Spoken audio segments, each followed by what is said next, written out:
عن ابي هريره رضي الله تعالى عنه عن النبي صلى الله عليه وسلم اول زمرة تدخل الجنة على سورة القمر ليلة البدر والذين على آثارهم كأحسن كوكب دري في السماء ظاهر قلوبهم على قلب رجل واحد لا تباغض بينهم ولا تحاسد لكل امرئ منهم زوجتان من الحور العين يرى مخ سوقهن من وراء العظم واللحم. صحیح بخاری حدیث نمبر 3254 پدې مقصد باندې لستل دی چې دا حدیث سره زمونږه تعلق او مینه محبت پیدا شي او وجه دا غیدا دا چې د انکار حدیث کم تحریکونه 13 زمانه کې شروع اگر نن خپل پیک تر رسیدلی دی خپل انتها ته. امام شافعی رحمت الله تعالی علیہ و فرمایل چې د حدیث د حجیت نه چا انکار نه کو دارنګه د خبر واحد د حجیت نم چا انکار نه کو تر دې چې معتزله وغیرہ راغلل هغه د خپل عقل پسندې په بنیاد باندې احادیث سره چیل چال شروع کو. دا یو ډېر لوی فتنه ده. مخکې څو جمعو کې ما دې طرف ته اشارات کړي دي، آینده هم کو خو بیداری پکار ده په دې وجه باندې چې نور فتنې اسلام کې چې کې راځي نو هغه د اسلام بنیاد نه وباسي اور د انکار حدیث فتنہ د اسلام بنیاد وباسي. د حدیث نه انکار چراشی نو قرآن باندې عمل نه کیږي. 13 جمعہ ہمارا مثال پیش کرو کہ منز بے شک فرض دے لیکن 100 وقت فرض دے دا یہ طریقہ سرا اوقات سے دی رکعتونه بسئی جہر وئی کہ اخفا وئی امامتے کے وسنگ گئی ځان له وسنگ گئی کم ارکان فرض دی کم واجب دی دا ټول تفصیلات قرآن مجید کی نشته. دیتا تبیین وی دا تبیین دا رسول اللہ صلی اللہ علیہ وسلم ذمہ داری وقت دا باغی کول دا راغی ڈیوٹی وقت اگر نبی پا دی بنیاد باندے ہو چہ دا اللہ دا کتاب لتبین للناس ما نزل الیہم چہ دا اللہ دا کتاب تبیینو کے وضاحتو کے بیادا ہم دا چہ دا ائمہ مجتہدین اور دارنگے محدثین دا ټولو دا رائے دا چې په دین کې سنت او حدیث دا دوا بنیادی سوزونه دي. سنت دا رسول اللہ صلی اللہ علیہ وسلم فعل و عمل تو ہوئی اور حدیث دا رسول اللہ صلی اللہ علیہ وسلم فرمان تو ہوئی. دا ټولو نه مخکې په دې کې فرق چې چا کړی نه قادیانه ہو اگر ویل احادیث حجت ندی اور سنت دمخ کے نہ موجود دے. روحانی خزائن کے داغے عبارات پدشتر ہے اور ماس زمانے کے خودلی مخلق دا دا یو ډیر غلط رجحان دے اور یو ډیر غلط طریقہ رکھ. امت مسلمہ سنت و حدیث یو شے گڑی فرق صرف دا کئی کہ دا سنت تعلق دا رسول اللہ صلی اللہ علیہ وسلم عمل سرئی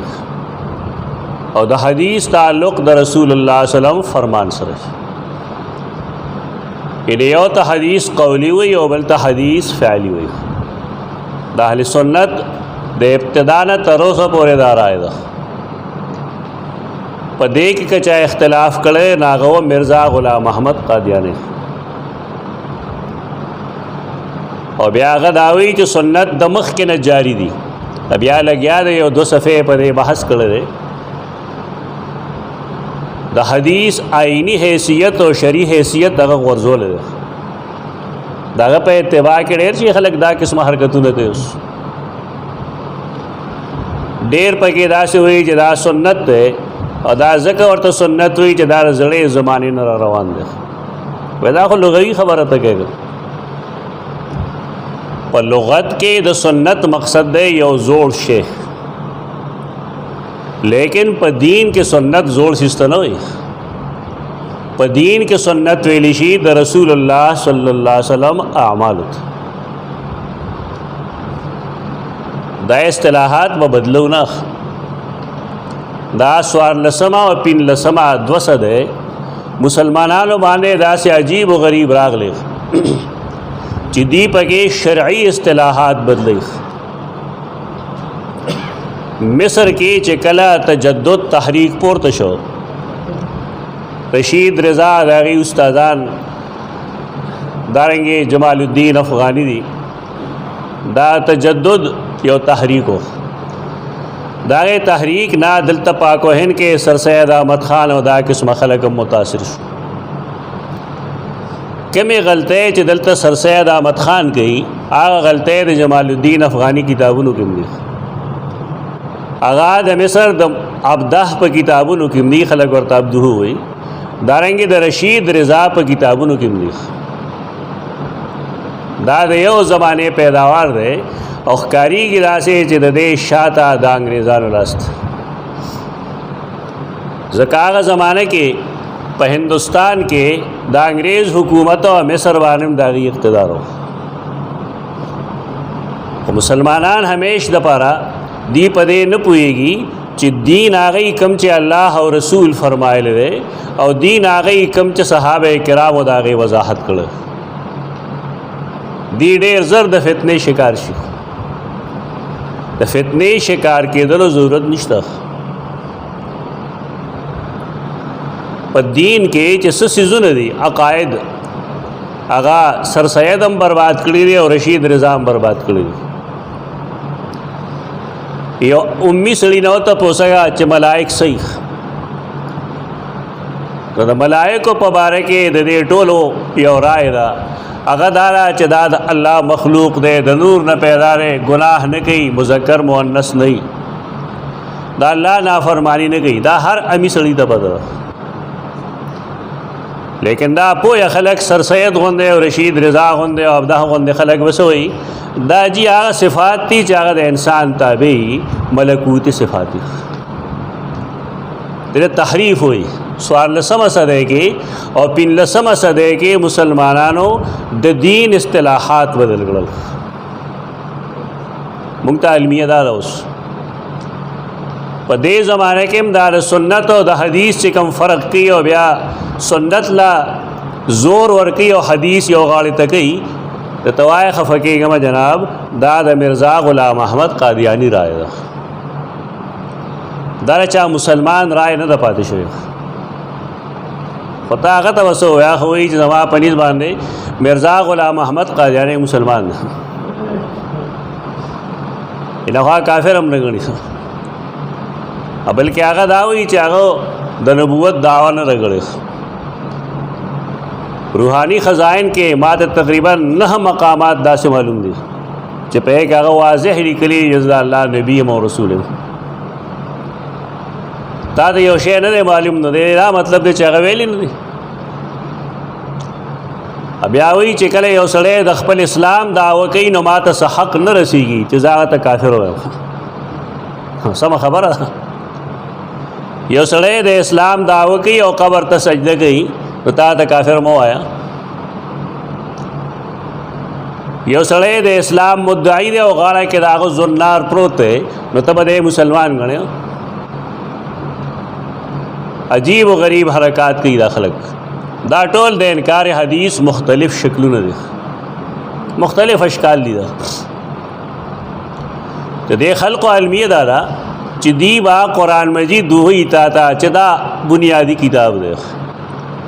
دا سے مسلمان سوک نشتره چې هغه قرآن مجید ته بنیادی کتاب نه ویل دا هر مسلمان دا ایمان دی چې قرآن مجید بالکل قطعی بلا ریب دا الله کتاب دی. په دې دی دوکه ورکوي خلکو له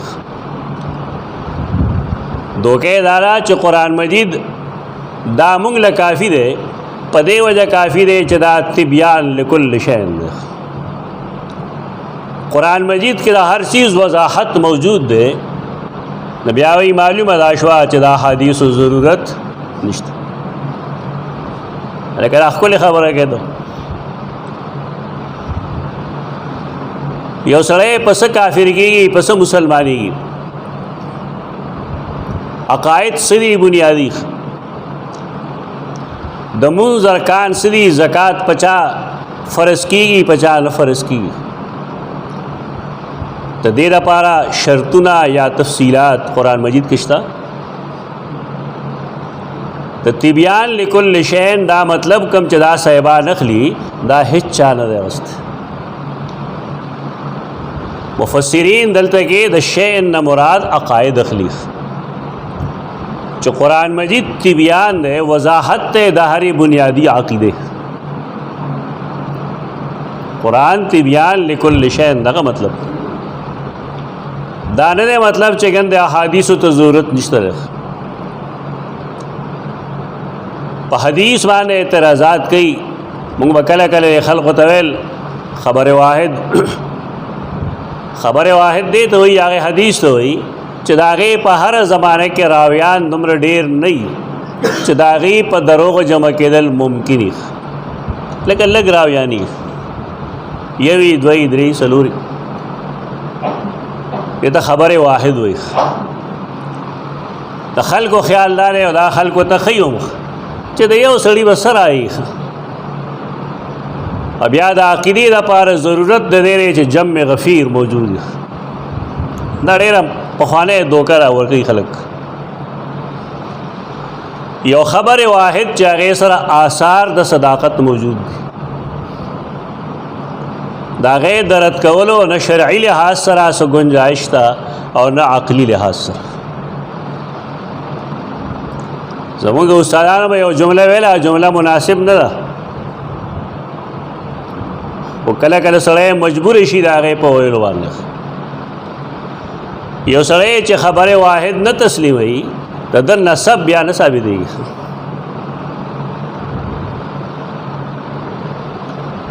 د ده نسب به څنګه ثابت شي؟ فلانی د فلانی زوی دی هر سړی وایي، څه دلیل لري؟ دا خبر واحد هم نه دی، چا خبر هم نه کړی. دا د دې خلکو طریقې دي همیشه دپاره. دا په دین باندې د لاس صفا کولو یو ښه طریقه ده چې دا حدیثو نه انکار وکړه او دا قسم خبرې کول چې دا حدیث د قرآن خلاف دی او دا د دې خلاف دی او دا د دې خلاف دی، دا د ځان نه خبرې دي. د دې ذمہ دار زمونږ هغه درس نظامي دی کوم کې چې موږ حدیث وایو، د بل څه ذمہ داري نشته. خلک په یو بل غوړې وروړي. صفا وایا چې حدیث مونږ د حدیث په انداز نه وایو، مونږ د حدیث تلاوت کوو برکت لپاره لولو. د دې وجه نه شیخ الحدیث صاحب ته د حدیث د باریکو پته را نه بل چا ته پته شته نه بل چا ته پته شته. که یو سړی حدیث د حدیث په نظر باندې وایي، هغې ته د مذهب چشمه نه لګوي، نو بیا دا فتنه نه پیدا کېږي. دا فتنه پیدا کیږي هغه ځای کې چې یو خو هر حدیث ته تاسو د مذهب چشمه لګولې ده،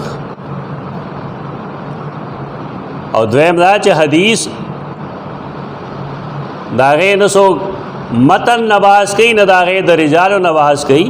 نه د هغې غریب الحدیث بیانوي، نه د هغې مشکلات بیانوي. او بیا علماو کې هم دا یو عجیب و غریب طریقه ده چې یو سړی به ساده سړی به مسلمان وي، هغه چېرته څه کتاب میتاب نه یې لوستی، فتنې نه ده جوړه کړې، خو یو حدیث یې ولوستو، هغه ته یو اعتراض راغی ذهن کې، اشکال راغی. نو که دا اشکال خپل استاذ ته ووایي، نو ورته سمدستي څه وایي؟ ته کافر یې. هلکه مسلمان او کافر ګور را سکے. دا رویه زمونږ د علماو غلطه ده په احادیثو اشکالات راځي د قرآن مجید په آیاتونو باندې اشکالات راځي که نه راځي د څومره صحابه کرامو اشکالات راغلي دي قرآني آیتونو باندې هغې ویلي دي رسول الله صلی الله علیه وسلم ته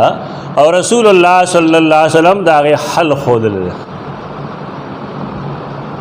دا اعتراض یا اشکال پیدا کېدل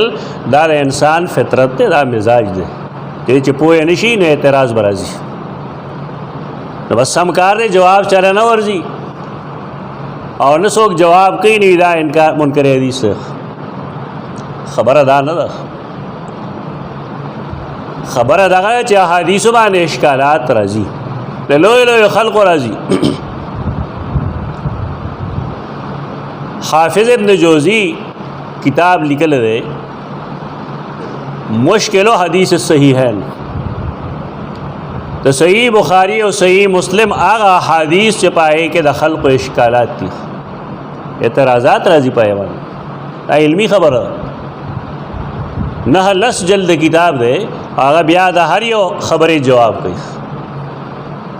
یہ تو علمی خبر ہوئی پدے سڑے نہ کافر کی پہ انکار کافر کی نو کنن یو سړی یو حدیث باندې د هغه څه اشکال راغی چې جی په دې حدیث پوه نه شم په دې کو دا خبره داسې کې او زما ذهن کې دا سوال راځي نو دې خوله کې وال نه پکار دا سړی چې وایي ته خو کافر شوې ته خو ډېر خراب شوې نه دې پویول پکار دی چې ستا د اشکال بنیاد دار او د هغې جواب دار خو دا سره ویا زمونږ د علماو دې ته رسولې ده چې دی جواب نه کیږي ځکه سکول کې کالج کې یونیورسټۍ کې تیر جمعه مایلو داسې قسمه خلک وی ډېر پیدا کېږي مونږ خو سکول کالج یونیورسټۍ ټول لیدلي مونږ خو پکې څوک داسې ونه لیدل سکول مو هم لیدلی دی کالج مو هم لیدلی دی یونیورسټۍ هم لیدلی دی وخت مو هم پکې تېر کړی دی خو مونږ خو دا څوک ونه لیدل چې دا حدیث داسې مخالف څنګه چې دا مولیان مخالف دي مدرسو والا چې حدیث ته کم نقصان ورکړی دی دومره نقصان بل چا نه دی ورکړی دا سپینو جامو والا خلق تا ته زه یو مثال به درکړم ته به پوه شې زه څه ویل غواړم رسول الله صلی الله علیه وسلم یو ځل لمونځ کو د جمع لمونځ و چې د جمع لمونځ وي پټ لمونځ وي او څلور رکعتي وي نو ته پوهېږې چې دا یا د ماسپښین لمونځ دی یا د مازدیګر دی رسول الله صلی الله علیه وسلم چې کله سلام وګرځو نو یې فرمایل په تاسو کې سوچته داسې چې هغه لمونځ کې څه وایي سوا د هغې څیزونو نه چې ما ښودلي شاګردان چې داسې قسمه د زورنې خبره واوري نو هغه بیا غوږونه شړوت کړي ځان پټوي دا مزاج دی صحابه کرام شاګردان د هغې ځان پټ پټ کوي چې دا غلطي شوې ده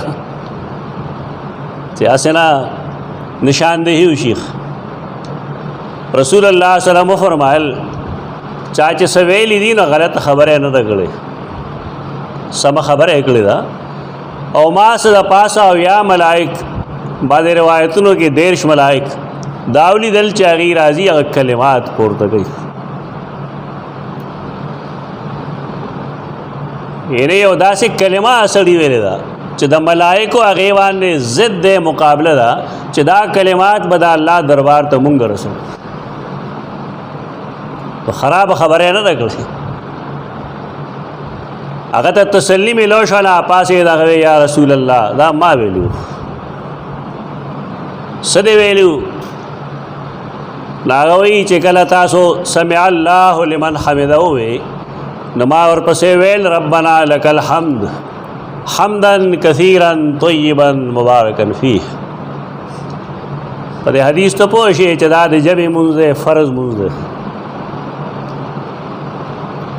دا حدیث خلقو ته بیان کړی و د خپل کلي کې یو ملا صاحب ته ووایه نو د هغه به څه جوابي چې جی نفلو کې خیر دی خو فرضو کې نه دا صاحب حدیث منی دا فرض منځو که دا نفل منځو دا زه بې ځایه خبره نه کوم د حدیث چې څومره مخالفت علما کوي دومره بل څوک نه کوي دا کمعقل دی بیوقوفانی خبره ته راتو کې شهرت وشي ورنه دې خلقو علماو چې د حدیث څومره مخالفت کړی دی نور بل څوک نه کوي فرض مونځ پسې رسول الله صلی الله علیه وسلم با کې ناستو صحابه کرام ته هم تاکید کو آیت الکرسی وائے سبحان اللہ وائے الحمدللہ وائے اللہ اکبر وائے اور دے علاقہ کی خلق سوئی فرض پسے ناست مکروہ تا حدیث منی کا نا دا دا منلو پرنگ کے نا منل لکھ چی جی کم فرض پسے سنتی پے پسے ناست مکروہ دا رسول اللہ صلی اللہ علیہ وسلم خوبہ کے دا فرق نہ کرے دا مو آئے چې سکولونو والا او کالجونو والا داسې دي دا ستاسو مدرسو کې هم داسې خلک ډېر دي چې هغوی دا ورته به ورته وایي ولې په هغوی د خپل مذهب خول چړو دی نور څه نشته د خپل مذهب خول پې چړو دی هغوی ته خپل امام د رسول الله صلی الله علیه وسلم نه لوی سړی ښکاري او د دې وجې نه هغوی دا حرکات سکنات کوي بل څه وجه نشته احادیث د رسول الله صلی الله علیه وسلم چې بالفرض د دین نه دا لري کې نو په قرآن مجید به سړی عمل څنګه کوي دا ممکن نه ده کوم حدیث چې ما ویلې دی د رسول الله صلی الله علیه وسلم د هغې تعلق دې سره دی چې انسانان دی یو بل سره حسد نه کوي حسد څه شی دی یو بنی آدم باندې دا الله انعام دی علم یې ورکړی پوهه یې ورکړې ده سو حسن یې ورکړی دی مال دولت یې ورکړی دی جیداد یې ورکړی دی مرتبه ده ځواني ده نور بې شمېره نعمتونه دي د الله په یو کس هغه شته او په بل نشته خو دا ګوره د الله دین وي یو سړی د کوم څیز مستحق دی په دې باندې رب ذوالجلال پوهېږي پر انسان نه پوهېږي الله رب العزت د هر انسان آزمائش کوي په محرومۍ کې آزمائشي او په نعمت کې آزمائشي خو چې کم سړی محروم دی نه د مهرباني وکړي حسد نه کوي حسد دې ته وایي چې سړی دا تمنا وکړي چې دا نعمت ته په ده نه وي دا دې په ما وي دې ته حسد وایي یاره دې سړي ډېر دا شی داسې دی نو ویله شکر دی که الله احسان دی بس الله ورکړی کله چې سړی حسد شروع کی تو دې کې مسله دا شي چې دی په الله اعتراض کوي چې دا سړی د دې نعمت مستحق نه و خو الله ورله هسې ورکړی دی حسد چې کله زړه کې پیدا شي نه یې سره بغض دشمني هم پیدا شي او بیا به دی لاس وهلم شروع کړي د هغه خلاف د دې وجې نه قرآن او حدیث کې د حسد انکار دی د حسد بدی دي او مسلمانانو ته ویلي دي ځان د حسد نه بچ ساتئ پسخېدل جایز دي خو پسخي به سړی څه شي ده زمونږ دا مزاج دی مونږ ماده پرست یو چېرته یو ښه ګاډی ولید چا اوه ډېر مزېدار دی ډېر ښکلی دی دی پسخېږي دی پورې څه له پسخېږي رسول الله صلی الله علیه وسلم فرمایي سړی که پسخېږي نو دوو کسانو ته وپسخېږي یو هغه سړی چې الله هغه د قرآن علم ورکړی دی او هغه د هغې نه سبا او بېګا خلقو ته ښیي نو دا د پسخېدو عمل دی دې ته څوک نه پسخېږي هغه ته هغه د قرآن استاد وي به دا زما د الف بي استاد و لکه بنیاد درله چایخې ظالم نو ته هغه هېر که دا کم سړی چې دا الف با استاد دی دا خو بنیادي استاد دی چاته چې دغه استاد کمال والا ملو شوی دی هغه هم کمالي سړی جوړ شوی دی او چاته چې دغه نالایق ملو شوي نه هغه یې دغه شان دا کوم چې موږ وینو بنیادي خبره دغه د قرآن استاد دا بنیادی استاد دا دا نور استادان ټیک دا وی لیکن دا غي د انسان په عقیده کې او دا په کردار کې هغه رول نشته کم چې د قرآن د استاد د قرآن عالم لا صحیح قدر و قیمت ورکول پکار ادویم هغه سړی چې الله هغه له مال ورکړی دی مال خو هغه مال نه هغه د الله په لار کې خرچه کوي غریب غربا خیال ساتي فقیر فقرا خیال ساتي خیر کوي زکات کوي حج کوي د نیکه کارونه پیږي د رفاه عام کارونه کوي نن چې سړی مالداري دا هغه نظر نه لګي هغه ته وته چې اجي صاحب دې ځای کې دا پلان کې کار د کول پکار دی دې نه ویني مالدار دې خپل ذمہ داری او پیژني دا نه ذمہ داری چې ته وسوک توجه اور کوي کله دا ذمہ داری د مالی چې دې بګوري چې کم ځای کې څه کمې دی او زما د وس مطابق د اجازه پوره کوم دا ټول مسلمانانو کا مالدار او غریب دی دا راغي ذمہ داری ده زموږ ډېر عجیب او غریب حالات دي کم سړی چې هغه الله مال ورکړی او هغه د هغې نه خرچه کوي د الله په لار کې بیګا او سبا د شپې او د ورځې نو د پورې پسخېدل پکار دي چې که الله مالم مال راکړه زه هم دا چل کوم پاتې شو حسد نو حسد بالکل جائز نه دی حرام دی قرآن مجید کې تقریباً وہ ځایه د اهل علم حسد ښودلی دی عالمان چې ٹھیک ہے نا الا من شاء الله دا خو د حسد ګوډي نالګي به موږ سره په دې باندې چېرې شاګردان یې ډېر شو ادا عزت یې وشو کتابونه یې داسې دي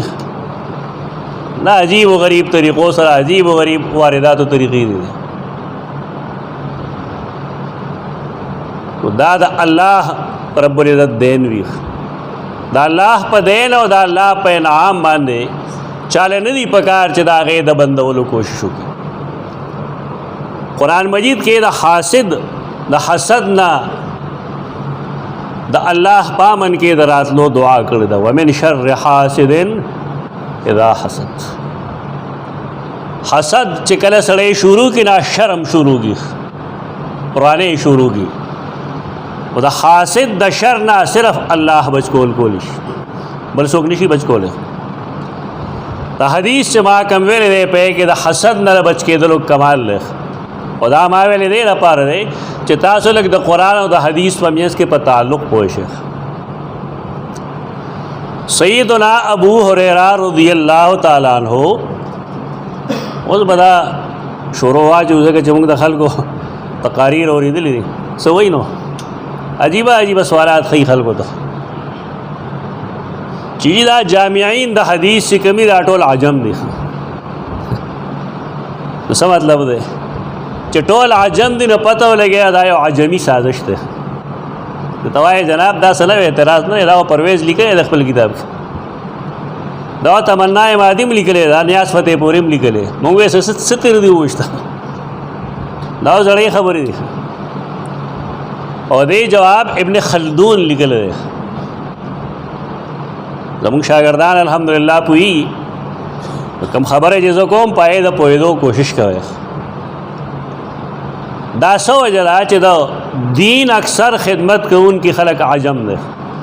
عرب کم دي دا غي وجه دا وا چې عرب وبا څنګه چې پښتانه پخوانی پښتانه الله دې معاف کړي ټول ایو لیکل لستل نه کول دا به د خپل شان خلاف غنل چې خا زما بچي و مستاز تکي نه ادا به استاد ټکی را ټکی نو سړی به ته جوړي ځکه دا غریبان رستو پاتې شول.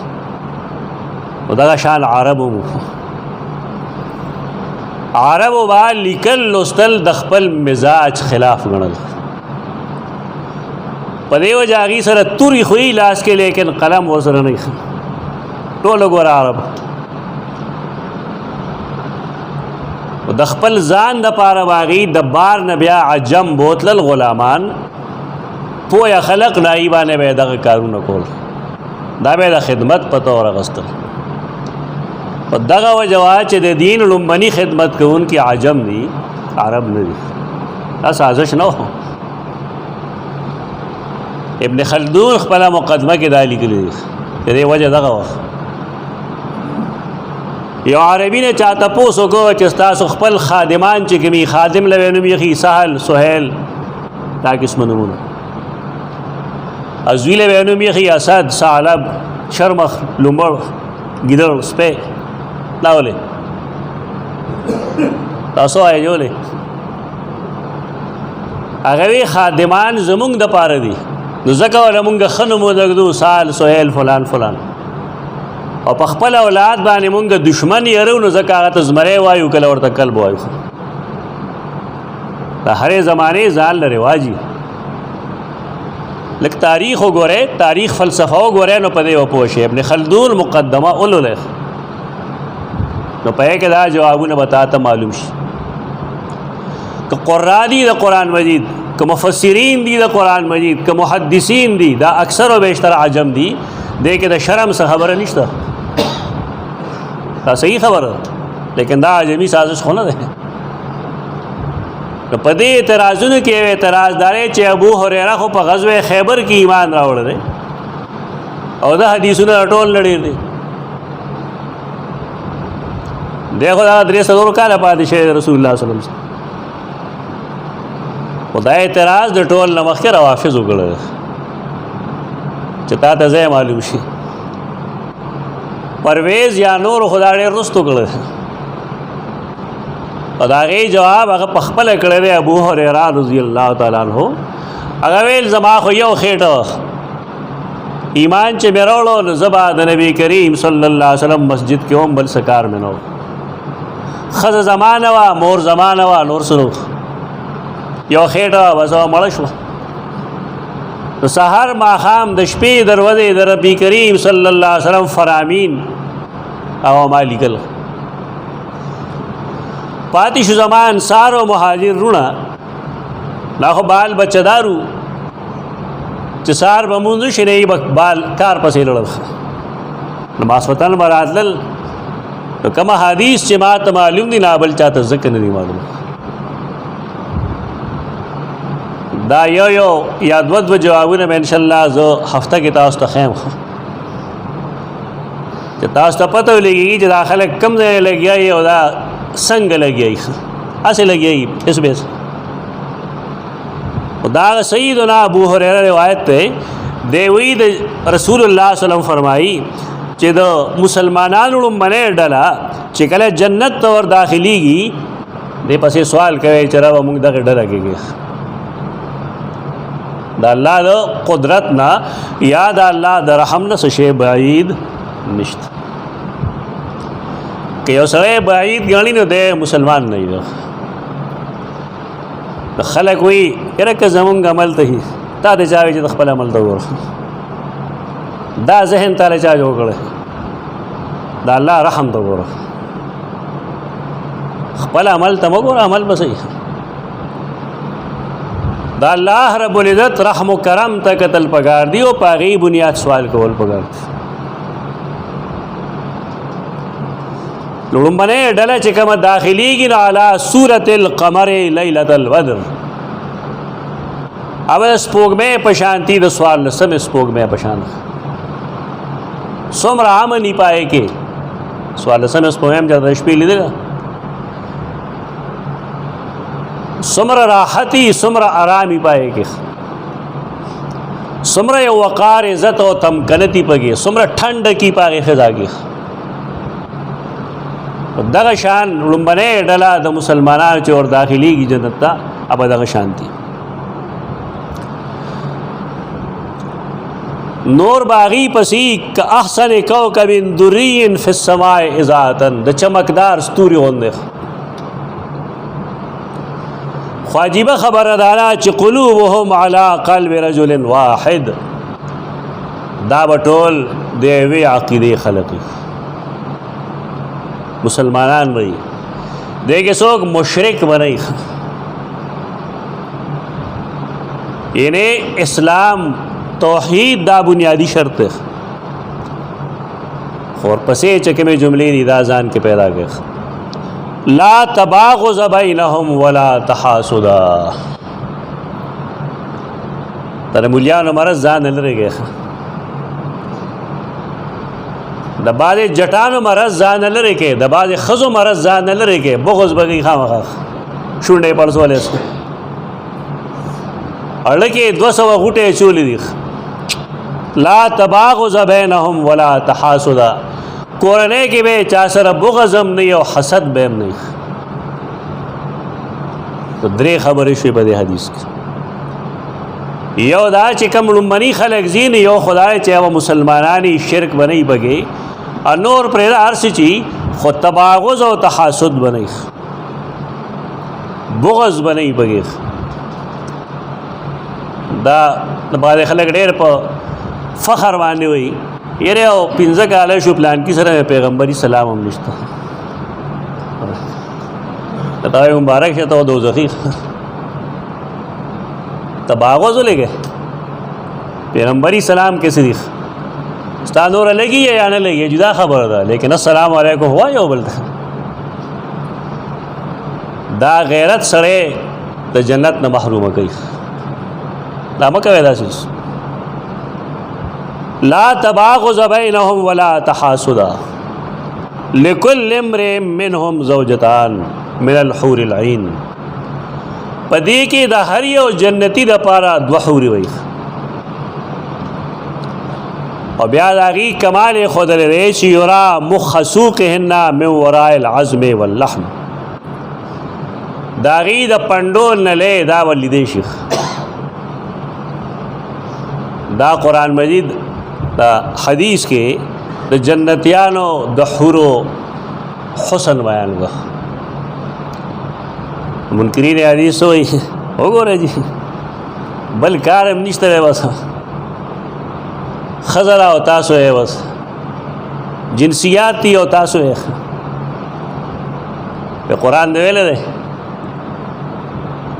فیهن قاصرات الطرف سمانا پدی جنتونو کې قاصرات الطرف داسې زنانه وي چې هغې به